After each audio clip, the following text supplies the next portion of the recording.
Many of you know that my channel started with the Goruck GR0 21 liter, which is now called GR1 21 liter. And now I'm very lucky to be able to review and test the GR2. That is a bigger version of that GR0 21 liter and is predominantly made or intended for one-bag travel. Unfortunately, I'm not going to travel anytime soon. However, tomorrow I will be going to the racetrack to go on a safety cornering motorcycle class. Not sure what the English term is actually, but basically you are on a racetrack and you learn how to properly lean and go into corners and stuff like that with your motorcycle. Moreover, unfortunately tomorrow it's going to be a little bit of a rainy day, which gives me the best opportunity to use the GR2 to pack with a lot of rain clothing, the camera gear that I want to take with me, and yeah, kind of treat it as a bigger EDC bag or a travel bag with a bunch of items that I will need for the day tomorrow. In my last videos, I told you about my plans to include more sponsors in my videos. More importantly, I only want to have sponsors that I trust, that are useful to you, and that do not interfere with any of my reviews. For example, having bag sponsors on my channel would create conflict of interest in any of my bag reviews. That is why I won't take any sponsors from bag brands. So now I'm very happy to have a long-term partnership with Mukama.com for the next few months. Mukama is a web store in Europe, so basically if you live in Europe and want a bag or EDC, that is the place to be if you don't want to deal with expensive international shipping fees or custom fees. And instead of just having a simple ad read that would be boring to you, we created a Gear of the Month segment, so you can hopefully watch an entertaining ad instead of just a boring, repetitive ad read. With that out of the way, let's continue with the review. So for this small little cornering safety motorcycle training, I go to this small little racetrack east of Hamburg, and basically the day is we all get grouped to one instructor who rides in front of us, and we need to follow that instructor to kind of learn how to corner properly. And before we started all of this training, we actually were asked, okay, in which group do you see yourself? Is it instructor fast, instructor slow, or do you want to ride alone? And I thought I was good enough to ride with the instructor in the fast group. But yeah, I was actually mistaken.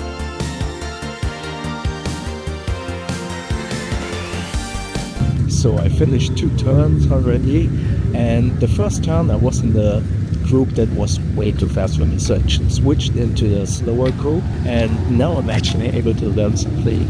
Again, being out here with so many people was kind of weird to vlog, so yeah, not too much footage today.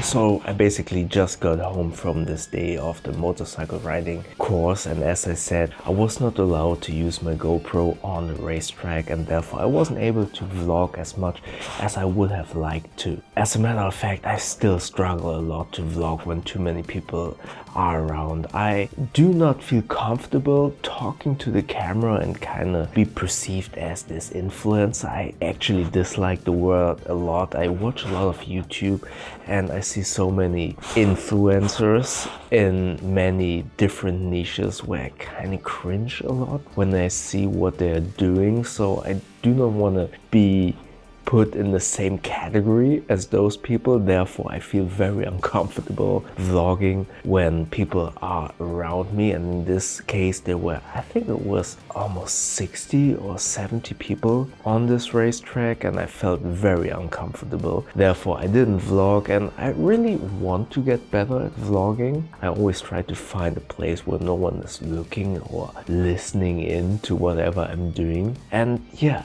I still don't know how to get over that feeling and how to vlog outside when people are around. If you have any tips, please let me know. I still struggle a lot with that.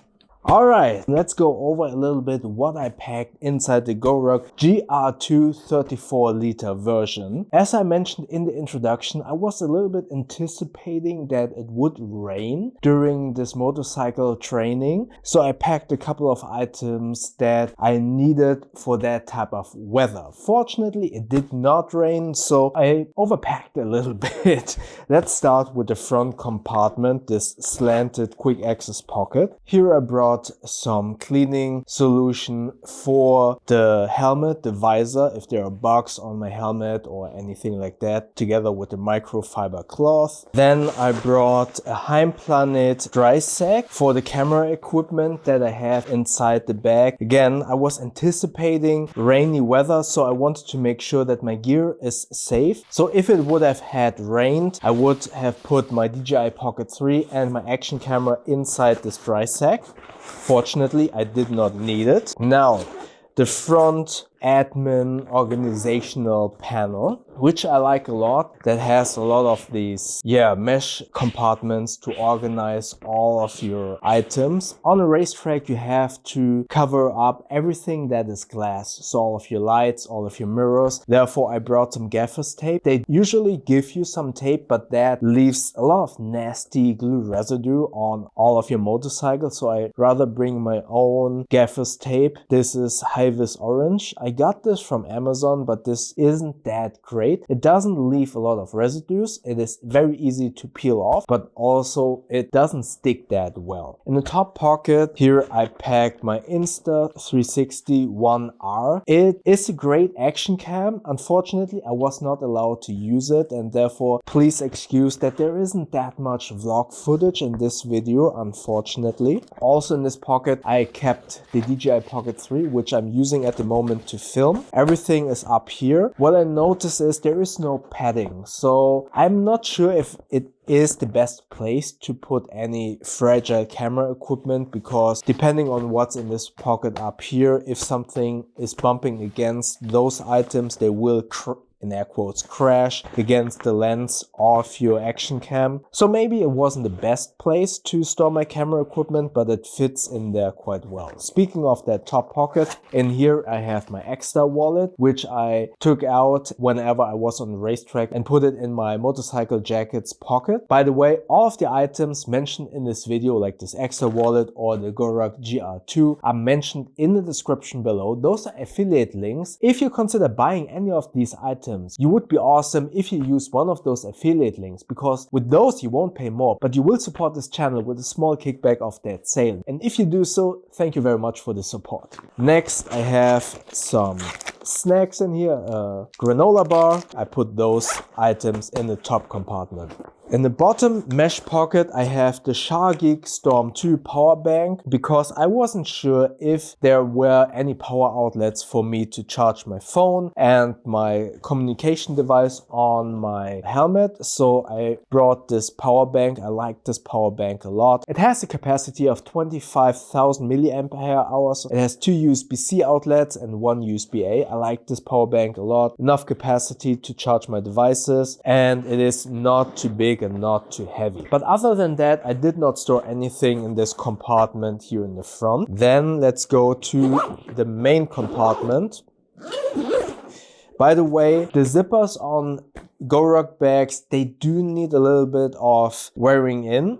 In the beginning, they are a little bit difficult to operate. That is definitely something that I noticed now on initial use. So inside here, I packed an isolated coffee mug. I'm picky with my coffee, so I like to bring my own coffee to any place where I go, be it an office or in this case the motorcycle racetrack. I anticipated that the coffee at the racetrack wouldn't be great, so I brought my own. Then again, I thought it would be a rainy day, and shortly before it starts raining, usually it gets cold. Therefore, I brought a jacket. Yes, I had my motorcycle jacket, but motorcycle jackets are usually very uncomfortable if you just run around with them due to their protectors inside. So I wanted to have a jacket with me to keep myself warm. Then a beanie for my head. If it would have been cold, then my raincoat from Revit. I like to have high-vis raincoats when I'm in the rain because people usually are distracted as it is, and when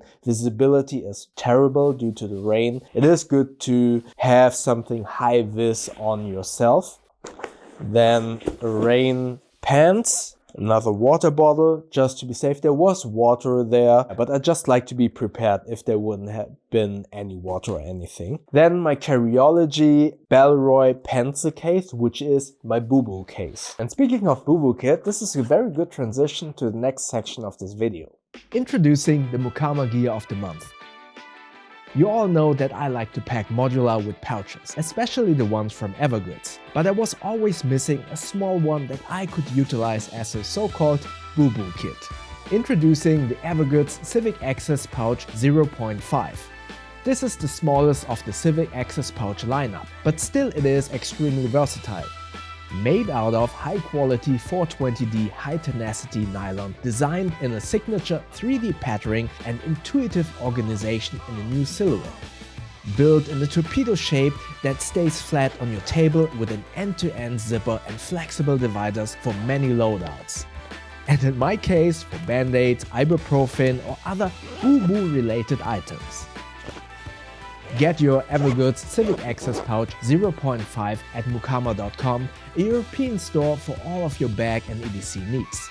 Alright, getting back to the Carryology Bellroy pencil case, which as I said is my boo-boo kit. This is for band-aids, ibuprofen and stuff like that, if there would be anything happening during my day. Then we got this little goodie bag from the racetrack, which has an energy drink in there, nothing special. And I anticipated that it also might be a hot day. If it would not rain, that it might be hot. So I brought some extra socks and an extra t-shirt if it would be a hot day and if I would have gotten a little bit sweaty. Next up, in this pocket, I have some extra motorcycle gloves. These are my Revit rain and winter gloves. These are water protected and a little bit more warmer, so they are best for winter or when it's raining. So these are all of the items that I carried with me for this motorcycle day trip.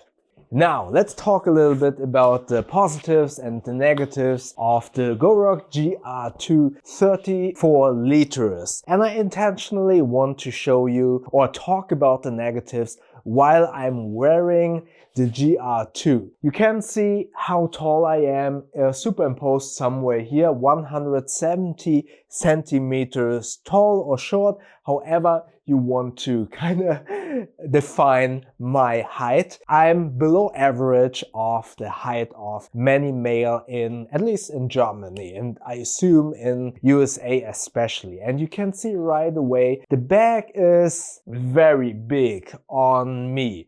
And to me personally, I perceive it as bigger and much more overwhelming, let's say it that way, than many of the other competing 30-liter-ish carry-on backpacks like the Able Carry Max, for example, or the Ground Truth Riker. Those reviews you can check out in the info tab above. And yeah, compared to those bags, I feel that this bag is very big, and I perceive it not only as very big on my back, but also very hefty in terms of the empty weight and yeah, the bulkiness of it all. So that is definitely one of the trade-offs that you really need to be aware of. From my perspective, compared to other 30-liter-ish carry-on backpacks, this bag is perceivable, at least from my subjective view, much bigger and bulkier than the competition. And with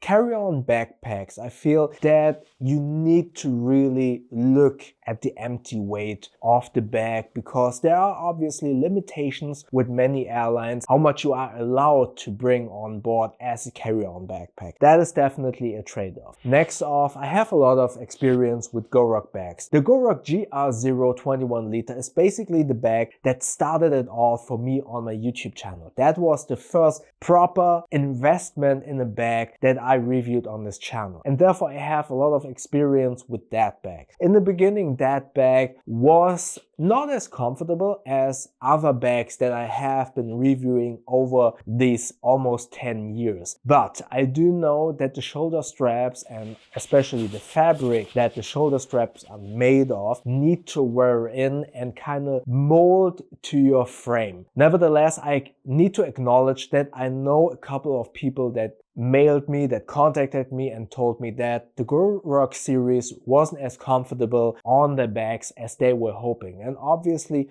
all of us have different body shapes, different build, and therefore there is the potential that some bags might not be as comfortable as you are hoping for. But I really want to emphasize, I had the similar experience in the past, but once you carry the GR series over a couple of weeks or months, the shoulder straps will mold to your frame, kind of wear in and get more comfortable. That being said, from my current experience with this GR2 over the last couple of weeks, and I kind of need to keep you in the loop that I'm not traveling at the moment, so I was not able to actually test it as a carry-on backpack, but I was carrying it around in the city and here at home to kind of see how it feels. And yes, it is not as comfortable compared to maybe, let's say, the Able Carry Max. You need to wear this in so everything becomes a little bit softer, and I kind of feel it is somewhat similar to my Red Wing leather boots, where you need to wear them in, and once they are worn in, they are so comfortable. I feel it is the same with the GR series, so keep that in mind before you kind of say, oh, I made such a big investment. And yes, the GR series is not the cheapest bag, and therefore I can totally understand that maybe you will say in the first 1 or 2 weeks,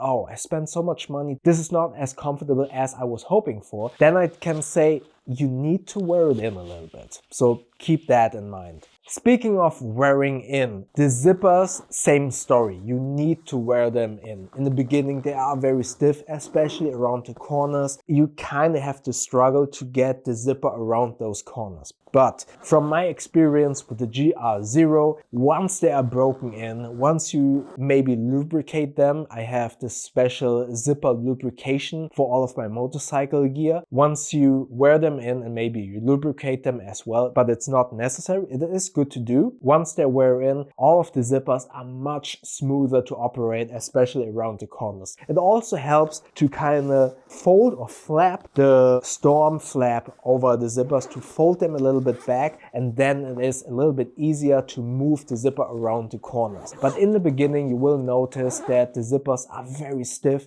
and hard to operate around those corners. Next negative that I kind of notice is the pockets in the front admin compartment, where, as you have seen in my what's in my bag, the pocket that I use for my action camera and my Pocket 3 is not padded at all. So you really need to keep in mind that whatever you pack in that pocket and whatever you pack in that upper zippered compartment of the lid, if there are, let's say in air quotes, competing items in there that are very tough, let's say that way. So my extra wallet is made out of aluminum. By the way, all of the items mentioned in this video are in the description below. If you want to purchase any of those items, those are affiliate links. With those you won't pay more, but if you use those affiliate links, you will support this channel with a small kickback of that sale. And if you do so, if you want to support the channel, thank you very much. So the extra wallet is made out of aluminum, and the Pocket 3 is a fragile camera. So if the extra wallet is in one pocket and the Pocket 3 is in the other pocket, you kind of need to be aware of that those items will kind of clash against each other. So I understand why they did not want to put any padding in those pockets. You just need to be aware of what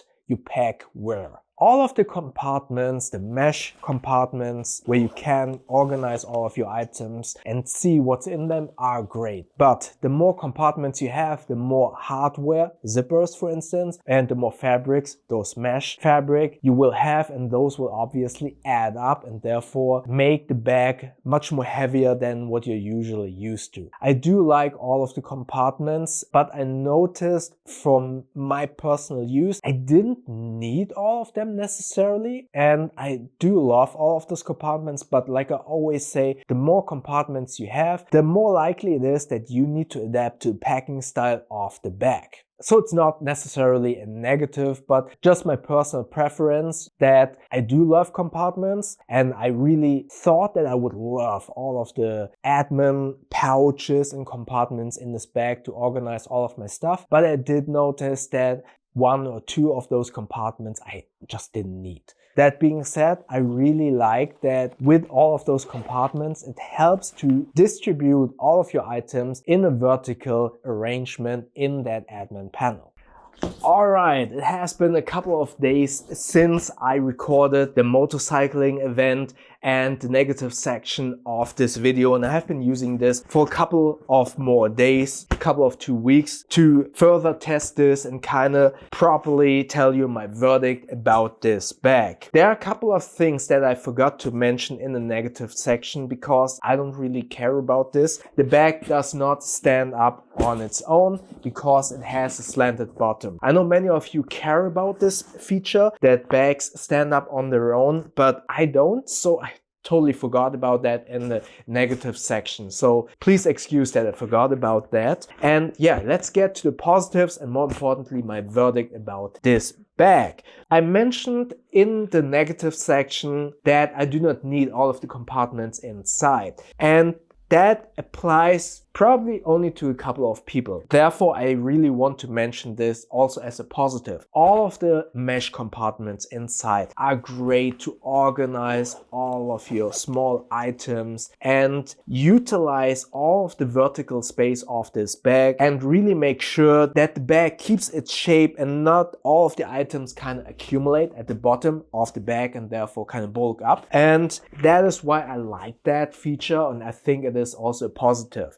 That being said, some of these compartments I just don't use, and therefore I could see a couple of those pockets less to reduce the fabrics and materials needed for some of the compartments. Granted, those are just a few grams, but all of these grams add up quickly, and with one bag traveling, it is really important to kind of keep the weight limit of your airline in mind, because you don't want to get into a situation where you have to check in the one and only bag that you're traveling with. Therefore, I feel the empty weight is definitely something that needs to be aware of when you consider getting this bag. And I kind of want to showcase this with a similar one bag travel bag. This is the Black Amber Forge. Granted, this is 30 liter and the Goruck GR2 is 34. Therefore, those 4 liters, yeah, you kind of need to keep that in mind. But if you take a look at this, there is a significant, in my humble opinion, difference in perceived size and heft of the bag. And it is very important to consider the perception of the bag, because for me personally, this bag looks very bulky, looks very heavy, and I assume that for other people it does too. So some airlines, they see, oh, that person is just carrying one bag, yeah, just wave that person through. Then there are some people that are saying, oh, that bag looks heavy. Can you give it to me? I want to weigh it and see if you're within the weight limit. And therefore I kind of feel that it is important with one bag traveling to fly, no pun intended, underneath the radar of some of the people, of some of the staff that is working there, and not get them suspicious about the weight of your bag. And with the Goruck GR2, yeah, there might be some people that are kind of suspicious. Oh, that looks heavier than the other bags that are here around and they are one bag traveling. Let's check that out.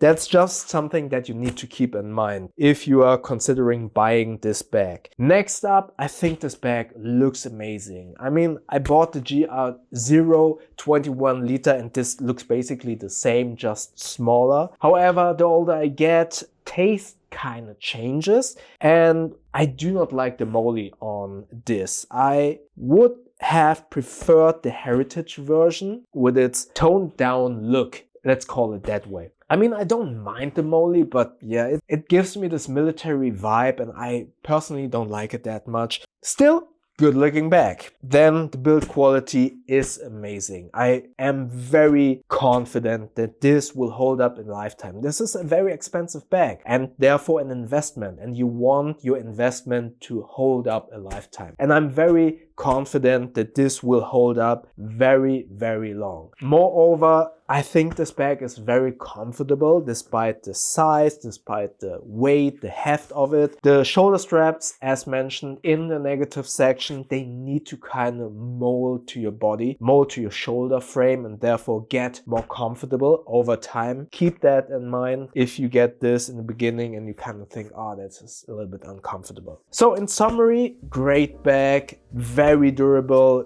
good looking. I would recommend to go with the heritage version, although that might be a little bit more expensive. I think that looks a little bit better than this version. I think all of the compartments are great. You don't necessarily need all of them. They're good to have. I could live with a couple of less of them. Oh, one improvement that I would have loved is a side handle to kind of be able to maneuver it a little bit easier. There is a top handle that is okay, but because it is fairly longish, I'm a short person, so sometimes when I'm walking stairs and I hold it at the top handle, the bag is too long, it kind of bumps against the stairs, so I kind of have to lift it up a little bit higher, and having a side handle would kind of solve that issue. And yeah, I would have loved a side handle, to be quite honest on this. But other than that, I can recommend this bag. This is a great bag. What do you think about the Goruck GR2, especially in regards to the size, the bulk,